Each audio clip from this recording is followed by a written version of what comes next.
պարոն վարչապետ, ձեր թույլտվությամբ եւս մեկ շերտի անդրադառնամ, դուք աշխատատեղերի մասին խոսեցիք եւ նախորդիվ էլ, երբ որ մենք քննարկում ենք, ես դրա մասին էլի խոսել եմ, մենք ոչ միայն ունենք աշխատատեղերի աճ բացարձակապ թվով, այլ նաեւ որակական փոփոխություն ունենք, ինչ նկատի ունեմ, օրինակ 2 միլիոն եւ 2 միլիոն դրամից ավել աշխատավարձ ստացող մարդկանց թիվը անցած տարվա հոկտեմբերի համեմատ 1338-ով ավել է 12556-ով կամ 14.3%-ով ավել է 500,000-ից 2 միլիոն աշխատավարձ ստացող մարդկանց թիվը անցած տարվա համեմատ 150,000-ից 500,000 դրամ ստացող մարդկանց թիվը ավել է 24684-ով կամ 7.8%-ով եւ դրան հակառակ պակասել է, չնայած այն հանգամանքին, որ երկրում 31,000 նոր աշխատատեղ է ստեղծվել, 7655-ով պակասել է մինչև 150,000 դրամ աշխատավարձ ստացող մարդկանց թիվը, այսինքն 150 մինչև 150,000 դրամ ստացողները տեղափոխվել են 150-ից վերև եւ այսպես շարունակ։ Սա շատ կարեւոր է նաեւ հենց այդ համատեքստում, որովհետեւ երբ որ մենք երկարաժամկետ ներդրումներ ենք կատարում, ես նկատի ունեմ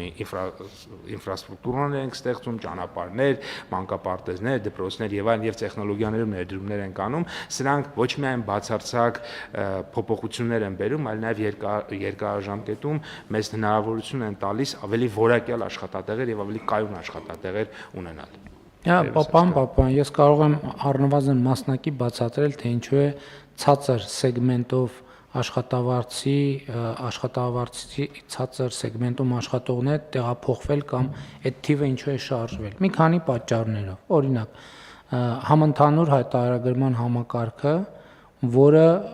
նաև հետվճար է ենթադրում վճարված եկամտահարկից այն դեպքում, երբ օրինակ կրթության համար եւ առողջապահության համար վճարումները անում են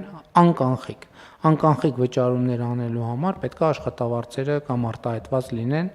այսինքն Երևան։ Հաջորդը անհուսալի վարկերի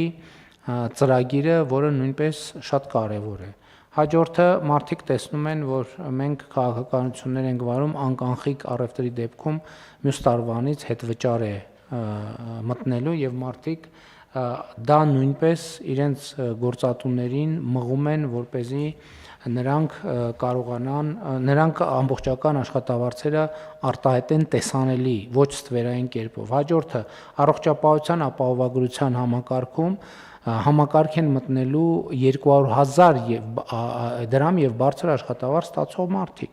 Եվ մենք նաեւ այս ենք նկատի ունեցել, որովհետեւ թվում է, թե սոցիալական առումով սխալ քաղաքականություն կարող է դիտվել, որ 200,000 եւ ոչ թե 150,000, բայց մեր կանխավարկածն է, որ 150,000 դրամի սեգմենտում աշխատող բազմաթիվ աշխատողներ նաև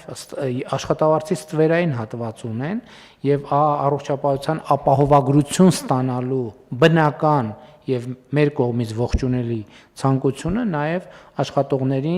աշխատողներին մղում է, որպեսզի նրանք էլ իրենց հերթին գործատուներին մղեն,